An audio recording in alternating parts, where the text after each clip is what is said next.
எல்லா மாணவர்களுக்கும் வணக்கம். இந்த அக்கா பேர் வந்து காயத்ரி. அந்த பள்ளியில் என்கிட்ட வந்து பார்த்தீங்கன்னா 2017ஆம் கல்வியாண்டில் இங்கே படித்தாங்க. இப்போ வந்து தற்சமயம் அவங்க வந்து பிஎட் முடிச்சுட்டு கல்லூரியில் படிச்சுருக்காங்க. அவங்களுடைய அனுபவத்தை, அவங்களுடைய கேரியர் கைடன்ஸை உங்களுக்கு கொடுப்பாங்க. முன்னாள் மாணவர் காயத்ரி உங்களுக்கு வழங்குவார். எல்லாரும் நல்லா இருக்கீங்களா? சாப்பிட்டீங்களா? இப்போ வந்து இந்த ஸ்கூல்ல படிச்சுதான் நான் வந்து இப்போ காலேஜ் தான் போயிட்டுருக்கேன். அதனால நான் இதுக்கு எப்படிலாம் நான் படிச்சேங்கிறத ஒரு 3 நிமிஷத்துல வந்து ஷார்ட் அண்ட் ஸ்வீட்டா உங்களுக்கு நான் சொல்லி முடிச்சிடறேன். சரிங்களா? நான் இங்கே தான் வந்து 2016-17 வந்து அந்த 8th வந்து முடிச்சிருக்கேன். இங்கே இருக்கும்போது வந்து சின்ன சின்ன பேச்சு போட்டி, இந்த மாதிரி ஆனுவல் டே, இந்த மாதிரிலாம் நிறையா காம்படிஷனில் வந்து நான் கலந்துருக்கேன். சரிங்களா? இவங்க வந்து விஜிபிரியா டீச்சர் வந்து என்னோட மேக்ஸ் டீச்சரு.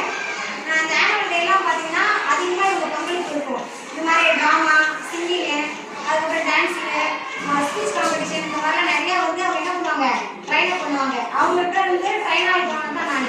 பேச்சு போட்டிலாம் அவங்க நிறைய எழுதி கொடுத்து, இந்த மாதிரி பேசணும், இந்த மாதிரி ஏற்றம் இறக்கணும்லாம் சொல்லிட்டு நிறைய சொல்லி கொடுத்து அந்த பேச்சு போட்டியில் வந்து ஒரு 10 போட்டியில் இங்கே வந்து எனக்கு ட்ரைன் அப் பண்ணியிருப்பாங்க. அந்த போட்டியில் நான் என்ன பண்ணேன், மாவட்ட அளவில் ஒன்றிய அளவு போட்டு பேசி நிறைய ப்ரைஸ் என்ன பண்ணியிருக்கேன், ஸ்கூலில் படிக்கும்போது அச்சீவ் பண்ணியிருக்கேன்.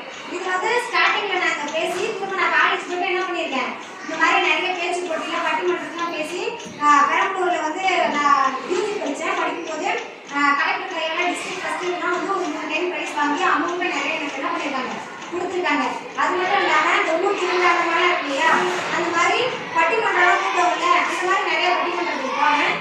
மாதம் வந்து பார்த்தீங்கன்னா ஒரு 10,000 கிட்ட என்ன பண்ணுவாங்க, சம்பளமாக எனக்கு என்ன பண்ணுவாங்க, தருவாங்க பட்டிமன்றத்தினால. அது மட்டும் இல்லாமல் டிவி ஷோலாம் இருக்கு இல்லையா, இந்த மாதிரி ஜீ தமிழ், விஜய் டிவி, இந்த மாதிரிலாம் அந்த மாதிரி டிவியில் விவாத மேடைக்கு நிறைய என்ன பண்ணியிருக்கேன், போய் நான் கலந்துட்டுலாம் வந்திருக்கேன். இதுக்கெல்லாம் யாருப்பா காரணம்?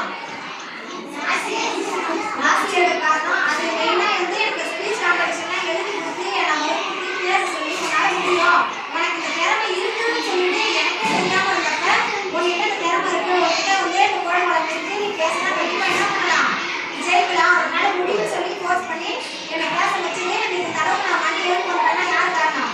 டீச்சர் தான் காரணம். அதனால என்ன பண்ணுங்க, நீங்கள் வந்து சுட்டுத்தனமாக இருந்துட்டு எதுவும் படிக்காமல் இருக்காதீங்க. உங்ககிட்ட என்ன திறமை இருக்குன்னு உங்களுக்கே தெரியாது, அதை கண்டுபிடிச்சு சொல்றது யாரு? தான் சொல்லுவாங்க. உனக்கு பாட்டு பாட தெரியுமா, ஆட தெரியுமா, பேச தெரியுமாங்கிறது உங்க அப்பா அம்மாவுக்கு தெரியாது. உனக்கு என்ன தெரியுங்கிறது உன்னை வந்து என்ன, இப்போ காலையில் நீ 8 மணிக்கு ஸ்கூலுக்கு வரணும்னா சாயந்தரம் 4 மணி வரை யார் பார்க்குறவங்க? ஆசிரியர் தான் பார்க்குறாங்க. உனக்கு என்ன நல்லா வரும் வராதுன்னு சொல்லிட்டு யாருக்கு தெரியும்? டீச்சருக்கு தான் தெரியும். அந்த மாதிரி உங்களை மாதிரி உட்காந்துருந்தா நானே இன்னைக்கு எனக்கு பேச தெரியும், என்னால பேச முடியும்னு சொல்லிட்டு எனக்கு கண்டுபிடிச்சு கொடுத்தது யாரு?